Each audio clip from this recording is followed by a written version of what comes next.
Hello friends, myself Amar. Now in this video I will discuss about React Fragment. Okay, what is React Fragment? If we place the components inside the React Fragment, then only those components will be processed.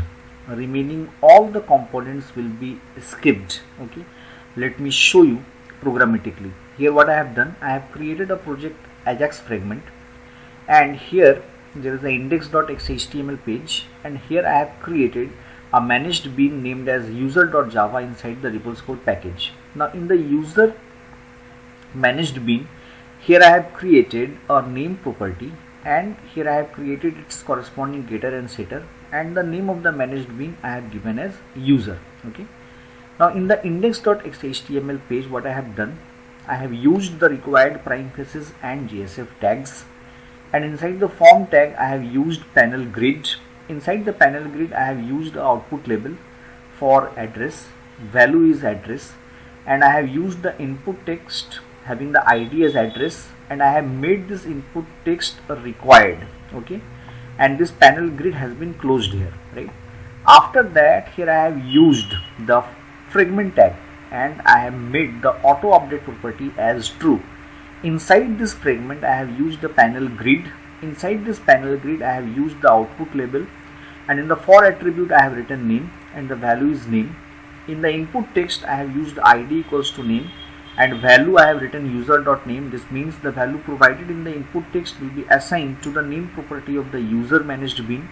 I have created a command button having the value as submit, and then I have used the output text where I have written value equals to user.name. This means the value assigned to the name property of the managed bean will be displayed to this output text. Okay, so notice one thing here, this component is placed outside the fragment tag, and these components are placed inside the fragment tag. And as I told you, the components which will be placed inside the fragment tag, that will be only processed.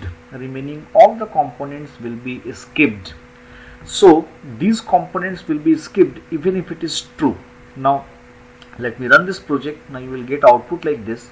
Now since the address is required true, okay, means the address field is mandatory, but this address field is outside the fragment tag. So if I click here, let me write here name as Amar. Now if I click here, then you can see the message has been displayed. This field is skipped even if it is mandatory, because this is outside the React fragment tag. That's why I told you that the components which will be placed inside the fragment tag, that will only be processed. Remaining all the UI components will be skipped. Okay, this is how the React fragment works, and this is the entire code. This is the code for the index.xhtml.